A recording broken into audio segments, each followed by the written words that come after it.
So some of you guys out there might know this, but others who watch the channel might not know. When you are picking up a new beast of a fish, sometimes you have to do a lot of preparation work to be able to prepare for the new fish that is coming in. So that is exactly what we are gearing up to do today. And tomorrow is D-Day. We go and pick up a new beast.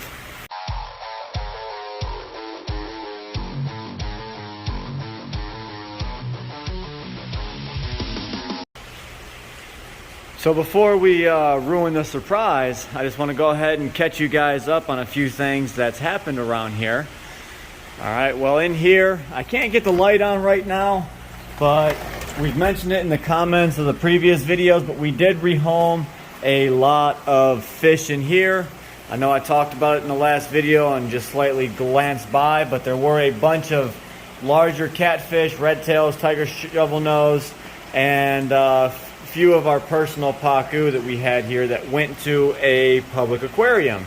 We did, however, we kept Betty, we kept Charlie, we kept Paco, and there is one more pacu in here. We did rehome our albinos to the public aquarium because they were able to give them a better home than we were able to give them. But along with that group, you guys remember over here in this tank, we used to have 6 pacu over here. We are now down to 1 remaining pacu. He is about a 14-incher, so I believe I will be able to rehome him quite easily. And then over here, these tanks are looking kind of empty. We rehomed about 8 of these jelly bean parrots. The rest of these are going into the Bellagio tank behind us, along with the striped bass, and that cichlid's going to go up into the Bellagio tank. We did rehome a bunch of plecos. We had about 12 here. We have we have about 6 left, so if anyone is interested in plecos, we do have plecos. This tank was empty. We had a bunch of South American cichlids in here. We had red shoulder severums. We had convict cichlids. We had some Texas cichlids, and those went pretty fast. And there was a few others that we rehomed as well, but we are working on clearing out more room yet again. And just like that, we just had another gentleman leave. He drove all the way from the Bronx in New York City, drove about 9 hours to bring us another fish. You guys just seen that this was empty, but we have a Paratilapia budacophori, and he's got some eeling up to do, but nonetheless, he is here. He drove 9 hours to bring us this fish, so what a great gesture. But this guy, he's going to go through a couple weeks of quarantine. He's going to get them sores all healed up, and then once we feel that he is good to go, we're going to go ahead and put him in the 4400. You can see where some hole in the head had started to develop there. We're going to get that all healed up in a matter of a week or two. It is not a very bad case yet. It has just started, but nonetheless, we caught it. We know it's there. We are able to treat it. We're going to go ahead and put some Metro in the water, have him some nice clean water, and see what we can do for this fella down here. But I want to talk about something else too. So you guys remember, while we're walking over this way, I don't know if you guys seen or not, but my dad had picked up this Midas cichlid. We're holding on for somebody. He will be coming back soon for that fish. But over in this 90-gallon, you guys remember that we had one of the eastern bottlenose dolphins in here, and then we had the bigger guy in here. Well, the big guy is doing great. He's eating well. The small guy, we had to move. So we moved the dolphin up here. Now, excuse me, the light's not on. Our little remote had fried because someone dropped it in the water. But this guy, we moved up to this tank so we can feed him mysis shrimp. I got him feeding on frozen cubes of mysis shrimp. You can see he's got a little bit of a belly on his little back hump right there. That is from him eating. So we got him eating. I'm gonna make sure that he puts on some weight before I try putting him back out into a community tank. But nonetheless, these are some of the problems that we go through here. But not even the moral of this video. So let's go ahead and get back on topic here. So we are going tomorrow to pick up another beast of a fish. I've been teasing you guys with it, but he is coming into this tank right here. So he is going to be super fast, super quick, big teeth, and he is definitely a force to be reckoned with. So I look in this tank and I'm trying to think and anticipate, are there going to be any sort of problems with the new fish in this tank? The only thing that I see that might be a problem might be these lemon barbs, because they are silver, they're mid-dwelling.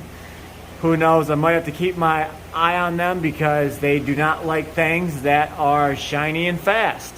They will most likely try and attack it. But I don't know the temperament of this exact fish. I just know that we are going to get it. And we had one before, and we ended up moving it. This was before we had the 58,000 gallon pond. Now, you know, that might have just gave it away to some of you guys who've been following us from the beginning. But I am not letting the cat out of the bag yet. Maybe, just maybe, in this video you guys might be able to put it together and figure out what exactly is coming to the rescue. So he's going to do some growing out in here, and then when he gets a little bit bigger, he's going to come out here and join this 58,000 gallon pond, which I don't think nothing in here will be a problem, but who knows, maybe at 4 to 6 foot this thing will be my only problem at this point. You can see Brutus is laying on the bottom down there. You don't see that too often, but he thinks he's hidden between that coral and them pieces of driftwood. Kind of neat there.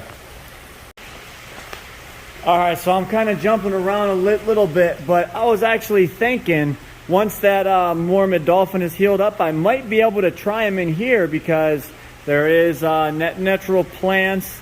There's bunches of snails. We feed this pellets all the time. And if I do feed any of the mysis shrimp, he'll be able to eat, and these guys will just clean up the end result. So maybe, just maybe, that might work. But we're going to go back in here. I told you we cleared out a bunch of fish out of this 3,000. Well, we are going to take most likely a few of these fish out. Like, I can remove this iridescent shark. I can remove that iridescent shark, move them over to the 3,000, possibly move, let's say, like, who else can we move real quick? This is all in preparation for the new fish that is coming in. I'm trying to clear out some of the mid-level fish, if you guys can't tell, because he is going to come in and be alpha.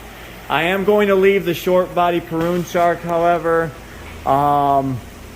What else? I think that might be it. If I get this iridescent shark out of there, and maybe the smaller iridescent shark, ooh, I might have to keep an eye on this tarpon. That could be an issue. I definitely don't want to lose this guy, so he's one I'm actually going to be concerned about, because he is big, he's silver, he's quick, he shares the same water column as the new beast, and maybe even the phoenix barbs. Who knows? You know what? Maybe I might second my idea here, or second my thinking, my thoughts. Sorry, I'm just taking you guys along as I'm thinking here. The lights are, the light pack burned out from this remote. One of our helpers dropped this in the water, decided not to tell us. We usually stick it inside the heat heater up there, and it dries out and it works just fine. This thing was left sitting with its battery in it, soaking wet, and it fried out the controls on our battery. So we have to go up and buy some new packs to be able to remote control all the lights on. But I'm thinking, what if I just put the new fish right into this 3,000 gallon? Now, what that would force me to do is get lids on here, because they are very powerful swimmers. They are jumpers. So I would not trust this tank with having an open top lid like this. You will come out one time and you're going to see this gorgeous fish on the ground. So if I go with that idea, I would have to come up, devise some type of lid Now the back side is covered with them 2x6 planks, so that won't really be an issue. I'll have to cover just this front side. So the back 3 foot's covered. I'd have to cover the front 3 foot, which we might be able to use some of these greenhouse panels, which our buddy Joe from Their World Aquatics brought us some panels. As you can see, they are right here. They are about 3 foot wide. Let me take this and see if this will work. Now it has its protective film on it, so these are clear, will let light through. But let me check this out. All right, is it the right length? I can cut that to fit, so that might actually work. Who knows? Maybe I might cut a strip in the rail so this can be sitting up on the back side and it can sit down on the front side and connect with the front rim of the tank. But I still think this is a little bit too light and flimsy. I might have to devise some way to weight down these lids, and once it's clear it'll look a lot better. But you know what, we're just trying to think of ways to protect the fish. See, this 4400 has these big 1-inch thick acrylic lids that we have no concern if the fish jumps, he won't be able to get out of the tank. What else? Yeah, I'm kind of out of ideas here. I think I might stick with this 4,400 gallon tank. That way we don't have to move him twice. We just move him once from here to the 58,000. So if you guys can't tell, it does come down to a lot of critical thinking as to where to place some of these fish, who can go in with them. Because we definitely don't want to lose any of our buddies here. We want to make sure they all have adequate space and they are cared for properly. But with this new guy, things can get a little bit out of hand. Like I said, we've had one before. He was one of my favorite fish, but this was before we had the 58,000. He was actually getting a little bit nippy, and we weren't able to keep him, so we rehomed him. But if we had this 58,000, we'd have that big bad boy swimming in here right now. Who is that over there I see? Is that a Will Star? That's a Will Star. All right, so we got one last idea. I could bring this little monster and put him directly into this 58,000 gallon pool pond, but I hate doing that because we don't know if he's eating on the foods that we prepare and feed, and who knows, trying to catch that thing out of here would be kind of hard. It would be very, very hard actually. But Will Star is here. I'm gonna use this time to go ahead and pack up the car for tomorrow. We're gonna be using our 300 gallon tote, and we're gonna devise a lid, and we're gonna pack up all our supplies, everything that we need to go and get this beast tomorrow. He is only an hour away, so that's what we're going to do. Hope you guys enjoyed the video. I will catch you on the next one. As always, stay fishy, my friends.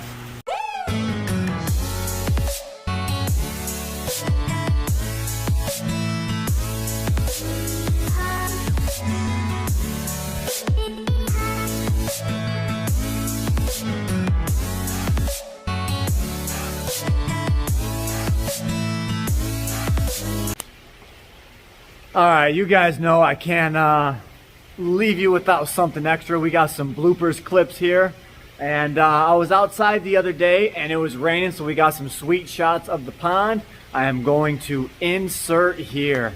All right, so you guys are used to seeing the ducks in the back pond. Well, surprise, there they are in the front pond.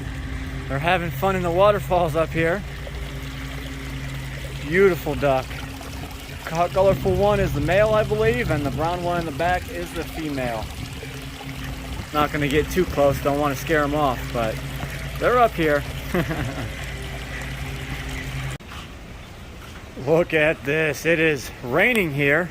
It literally just started, but you can tell the fish absolutely love it. They are jumping everywhere. Oh man, oh man. So this is a neat aspect that you guys don't normally get to see in some of the videos. is ponds in weather. The rain clouds are rolling in.